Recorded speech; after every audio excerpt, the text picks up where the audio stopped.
kemusyrikan ini yang seperti spirit doll salah satunya, kemudian main jelangkung, kalau di tempat di barat mungkin Ouija kali ya kalau papan papan ininya. Itu kenapa sekarang ini justru banyak merajalela nih Ustadz? Ya, saya kira ada beberapa faktor ya.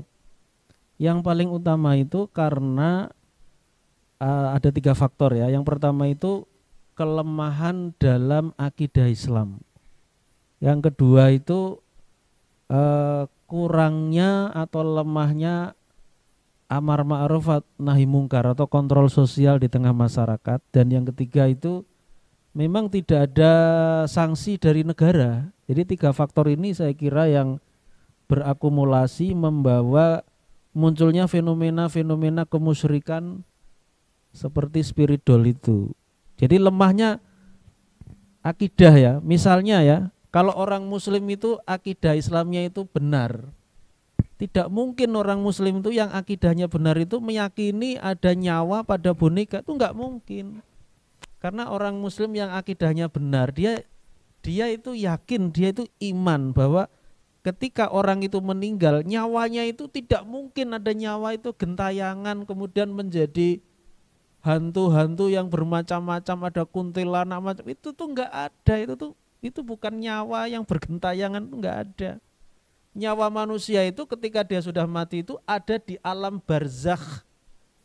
Barzakh itu pengertiannya itu kayak apa ya, dinding yang membatasi nyawa itu dengan kehidupan dunia, itu sudah tidak ada interaksi, tidak ada kontak lagi.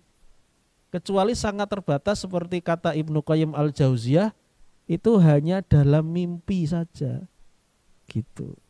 Dan mimpi itu pun itu masih dibatasi juga mimpi yang benar, yang sesuai syariat. Kalau mimpinya tidak sesuai syariat itu sudah pasti mimpi itu dari setan gitu loh.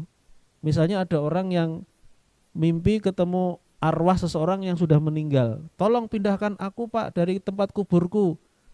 Aku tidak senang berada di tempat ini. Akhirnya orang yang mendapat mimpi itu akhirnya kemudian mengklaim kepada orang-orang, saya mau memindahkan kuburan anak saya.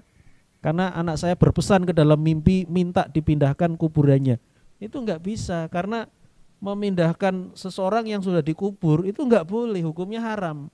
Kecuali ada alasan-alasan syar'i, misalnya tempat itu akan tenggelam karena ada danau misalnya yang ada di situ.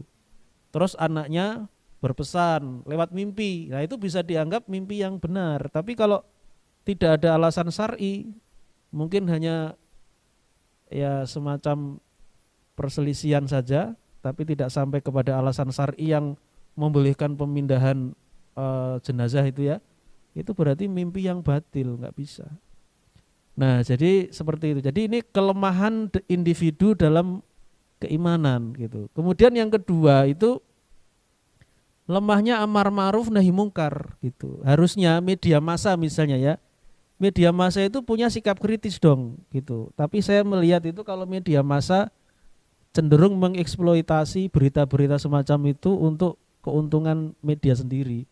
Harusnya media massa itu menjadi fungsi menjalankan fungsi dakwah, fungsi kontrol sosial atau fungsi amar ma'ruf nahi mungkar. Sekarang itu media massa begitu melihat artis, wah dia bawa spiritual diberitakan, wah. Jadi ini fungsi kontrol sosialnya kemudian menjadi lemah.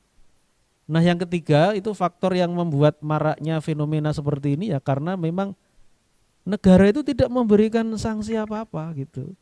Negara menganggap itu ya itu hanya kebebasan berekspresi dan alasan-alasan lain gitu. Ya, jadi saya kira itu. Jadi kalau kita ingin membenahi ya saya kira benahi keimanan pada level individu.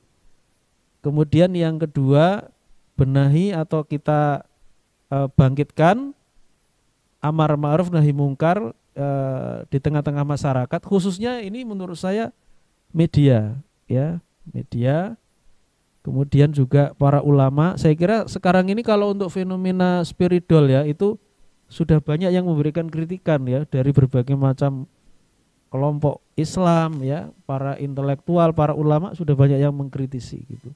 Cuma yang ketiga ini yang agak susah karena yang ketiga ini menyangkut kekuasaan. Apakah kekuasaan itu didasarkan pada Islam atau bukan? Kalau bukan, itu memang agak sulit kita berharap kepada kekuasaan yang seperti ini gitu. Saya kira gitu.